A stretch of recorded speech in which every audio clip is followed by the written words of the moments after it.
Bonjour les amis. Vous savez, de tous les dons que Dieu nous a faits, deux des plus précieux viennent du Jardin d'Éden, le sabbat et la famille.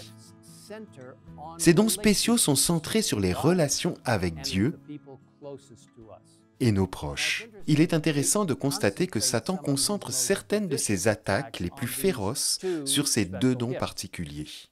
Ce que Dieu a pensé pour notre plus grand bonheur, Satan tente de le transformer en misère. Aujourd'hui, dans le peu de temps que nous passons ensemble, nous allons nous pencher plus particulièrement sur la famille. Lorsque Dieu a créé Adam et Ève, il n'a pas seulement créé deux individus pour qu'ils coexistent côte à côte.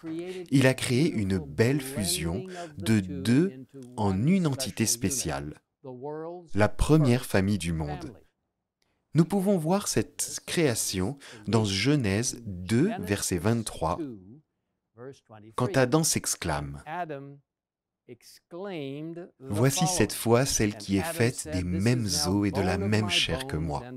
On l'appellera femme, parce qu'elle a été tirée de l'homme. » En continuant au verset suivant, au verset 24, nous lisons « C'est pourquoi l'homme quittera son père et sa mère et s'attachera à sa femme, et ils ne feront qu'un. » Quelle belle image pleine d'amour. Dieu a voulu que cette proximité, cet amour existe dans chaque famille dès le début. Mais, comme nous en sommes douloureusement conscients, le péché a fait son apparition apportant la misère et la douleur. Mais tout n'est pas perdu. Notre Créateur est le Seigneur Tout-Puissant, le restaurateur et le gardien de tout ce qui lui est confié.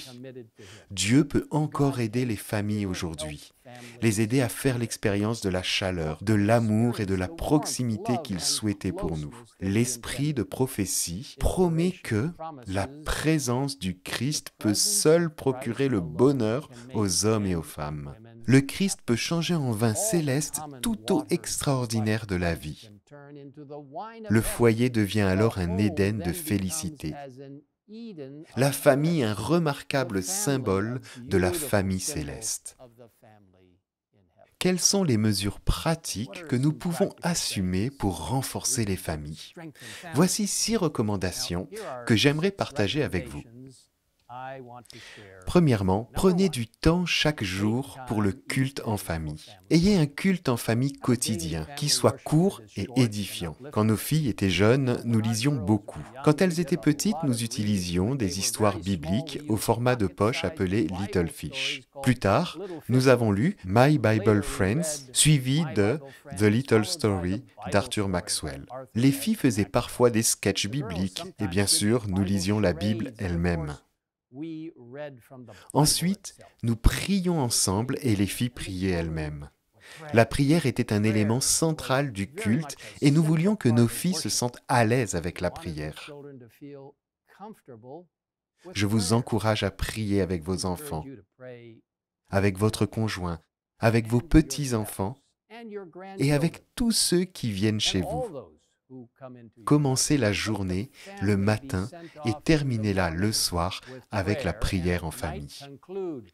Maintenant que nos filles sont grandes, Nancy et moi, nous nous concentrons sur les différentes façons de pratiquer le culte en famille, y compris les lectures de la Bible, les livres de dévotion annuels, l'échange d'une belle citation de l'esprit de prophétie, en faisant toujours de la prière commune un point central le matin et le soir. Pour nous deux, notre temps de dévotion personnel et quotidien à travers la lecture de la Bible et de l'esprit de prophétie est un passage indispensable. Lorsque j'étais étudiant à l'université, mon père m'a envoyé une note manuscrite avec la citation suivante. « Consacrez-vous à Dieu dès le matin. Que ce soit votre premier soin, votre prière doit être « Prends-moi, ô Dieu, comme ta propriété exclusive. Je dépose tous mes plans à tes pieds. Emploie-moi aujourd'hui à ton service. Demeure en moi et que tout ce que je ferai soit fait en toi. » Je n'ai jamais oublié cet acte de gentillesse de la part de mon père. Et j'essaie de m'y consacrer chaque matin. Ce matin aussi, je m'y suis consacré. Deuxièmement, parlez avec vos enfants et priez pour eux. Parents, il est essentiel que vous parliez à vos enfants. Interrogez-les sur l'école, leur vie sociale, leur croissance spirituelle. Parlez avec eux, interagissez avec eux. Même lorsqu'ils grandissent, vous pouvez les appeler, leur écrire un message ou une lettre. Ne les tourmentez pas et ne les dérangez pas, mais entrez en contact avec eux. Engagez une conversation avec eux. Faites-leur part de vos pensées spirituelles, mais pas de manière humiliante ou condamnatoire. Apportez des mots d'encouragement. Dites-leur que vous priez pour eux. Priez avec eux au téléphone ou en personne. La prière aide vos enfants à savoir que vous avez confiance en Dieu et en façonnant la prière, elle leur dit qu'ils doivent eux aussi avoir confiance en Dieu. Troisièmement, soutenez et valorisez vos enfants. Montrez à vos enfants que vous les appréciez et qu'ils sont des individus uniques. Orientez-les vers quelque chose d'éternel, tant sur le plan personnel que pour leur vie professionnelle, et encouragez-les. Un facteur important pour soutenir et valoriser vos enfants est de dire que vous croyez en eux. De nos jours, beaucoup de gens souffrent du manque d'estime de soi. Dites à vos enfants que vous croyez en eux et que vous êtes fiers d'eux. Et faites de même avec vos petits-enfants et les autres personnes de votre entourage. Profitez de chaque occasion pour trouver une raison de les soutenir. Il ne s'agit pas de les flatter, mais de les soutenir et de les encourager. Il est si important de les encourager et de les soutenir tout au long de leur vie. Ayez la gentillesse de les orienter vers le Seigneur comme la source de toutes les bonnes choses. Encouragez-les dans cette direction. Quatrièmement, planifiez des moments spéciaux ensemble. Prévoyez bien à l'avance les activités familiales spéciales, qu'il s'agisse d'un pique-nique, d'une soirée en famille ou d'un repas au restaurant avec votre conjoint. Si vous ne prévoyez pas de créer des activités, vous passerez votre vie sans grande interaction avec votre famille. Planifiez les vacances en famille ensemble, ce qui permet à chacun de planifier un moment de bonheur et non des événements stressants sans avoir le temps de profiter de la compagnie de l'autre. Planifiez ensemble certaines activités spirituelles, comme la distribution de littérature chrétienne, ou le chant dans les maisons de retraite ou les hôpitaux.